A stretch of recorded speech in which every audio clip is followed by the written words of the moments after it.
I'm going to be showing you how to perform the back fist with a lot of power. Now, this is often neglected because people look at it as just a quick snap. The truth of the matter is that you can use your body behind the punch with the proper body alignments. Now, I'm willing to share this with you as long as you can subscribe, like, and share my material.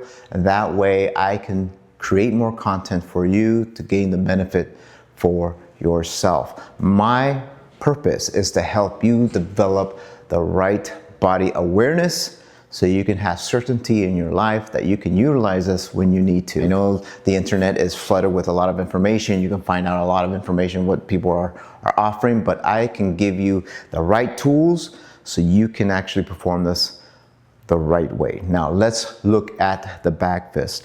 When you're really thinking about this and you're feeling yourself moving in one direction, like if you have to turn your body this way, you're going to take the advantage of throwing the hand out. And the way I look at it is if I'm already turning in one direction, then I can utilize this as my advantage versus throwing a rear punch. Now, often you find yourself going into a 1-2, and by the time you're here, you can actually emphasize a backhand. Now, most people think of the backhand as just, swinging the arm out. And yes, you can produce a lot of power in this way, but you leave yourself wide open, and that's not what you want. Now, when you're training, obviously keep your hands up and you're throwing that hand out, making this as effective as possible. And that's what you're trying to do, is you're trying to minimize the motion that you're producing and referencing into making contact against a target. Now, when you're training this and you're executing the back fist, make sure that you have something that you can hit with for proper tool development and that you're not going to injure yourself. Now, remember, this is going to use certain muscle groups, and I'm going to share certain exercises you can perform at home. That way you can warm up those muscles prior to you engaging. And remember, you have a responsibility to make sure that you're going to use this for safety reasons, not going out there to meddle with everybody else's affairs. You're trying to focus in on your own abilities, and I want to learn about your progress as you perform this tool. Back fists is usually thrown out this way, where the shoulder is going towards one direction and then the back fist is going the other. And you could potentially injure your joints doing it that way because force is now having to relieve itself through joints. Now, what you want to do is have proper body mechanics. And I'm going to share how you can perform this with combinations, so you have to stay tuned through till the end, and I'll share some of these combinations you could do at home by yourself and improve the quality of the back fist. But when you're performing the back fist, you want your entire body along with it. Much like the hook punch, you can't throw a hook punch like this. You're going to end up injuring yourself because your body's not behind it. So when you're throwing a hook punch, it's usually a rotation and you're emphasizing body force behind the punch, so that way it can relieve the force at the tail end of that punch. Now, when practicing this, you do want to have a good warm-up because you are using certain muscle groups to perform this at a good range. Now, one thing I like to go over is using resistance bands, and this will help develop strength behind those certain muscle groups around the shoulder. And normally what I'll do is I'll keep my elbow in this position rather than extending it out, and I'll hold it here and then I'll drive it towards that direction. Put this around my hip, and you can vary the resistance if you want, but I usually will do maybe about 2 feet long and then extend out. You'll feel the tension there. Go low and you keep your elbow down, you'll see more strength. Now, if I go in that same direction, you'll notice how easier it is. So you want to be able to extend out and come back. 2, and then 3, nice and slow. If you haven't done any martial arts before, it's just emphasizing the back hand where you're making contact. If you're using this tool and you're making contact towards someone's head, you want to be careful not to hit on the skull because you can break your hand.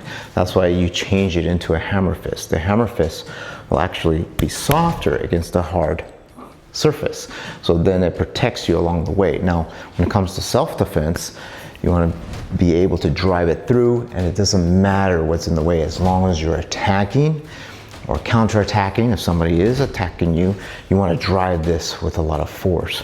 And which leads me to the point of using your body. So if you can see my body, my hips are in this direction and I'm square, right? And what I'm going to do is I'm going to shift my feet in that direction with a back fist. There's not much going on here. It's not like I'm extending it out or I'm, throwing this out or flicking it out. That's not what I'm doing. Watch how I use my body with a turn. So as I'm turning, I'm shifting my weight, and my counterbalance is at the tail end here. So now I'm emphasizing with that rear foot with a lot of force behind this.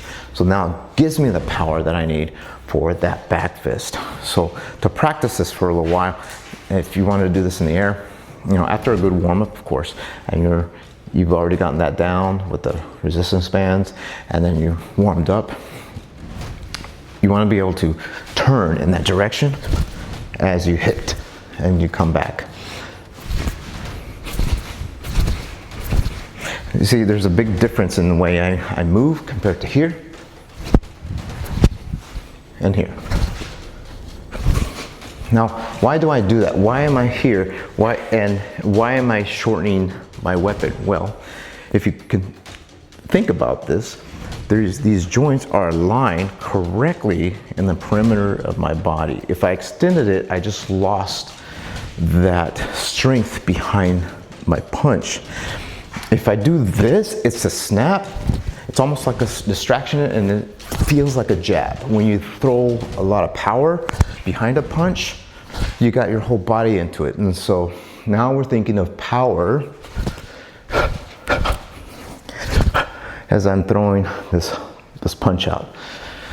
In close range, if you were thinking of being inside, let's say the pocket, right? And you're throwing that back fist, you got to keep that hand up. So let's say someone is in this direction and the head is moving off to the side, then it's off to my blind spot. I'm going to turn and come back to this position. And when you're making impact, that's where you want to send force through the pad and try not to get any rebound. So that's why I said your body has to emphasize power behind what you're doing.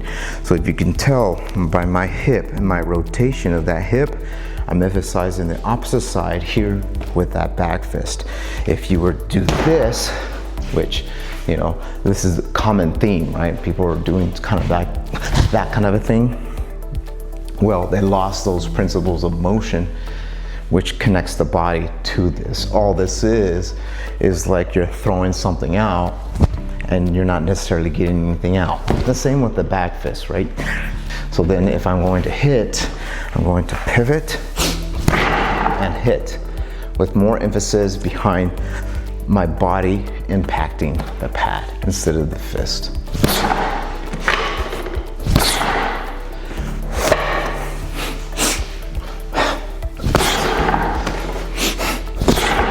If you have done the back fist before, comment down below. Let me know what your variation is. Now, to me, it doesn't make a difference whether you've done Jeet Kune Do or you've done another martial art before. I want to know what your body mechanics are. You're watching this video because you want to learn something, and I see that your engagement is important, and it's important to me to understand what it is that you're looking for. And the way I perform this with less motion, so I'm already compressed and springed, ready to go. So then what it is I move, see, there's not much motion, there's not much telegraph. I'm not coiling back down. Only time I would coil back down is if I already strike and I'm going to hit again. So if I'm hitting, I'm going to fire with that same hand as a back fist. But you'll notice that I'm already springed here, and it's, sorry, I gotta keep moving this here. This is what you have to deal with when you're training by yourself, right?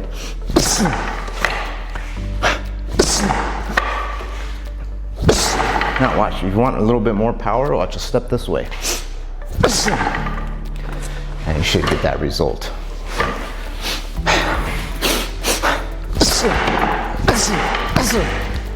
Now let's integrate the back fist with a combination. Now if you don't know any of the other tools like the jab or the rear cross or the uppercut, don't worry, I'll have videos up for those soon. I may even have one already, so go ahead and refer to my playlist and watch those videos and come back to this one and try to integrate it. But the first thing I want to do is to learn how to turn your body and apply a rear punch with it. So let's say if I was going to turn in this direction, I'm going to now produce power with the back fist along with the rear punch, and therefore you get 2 for 1.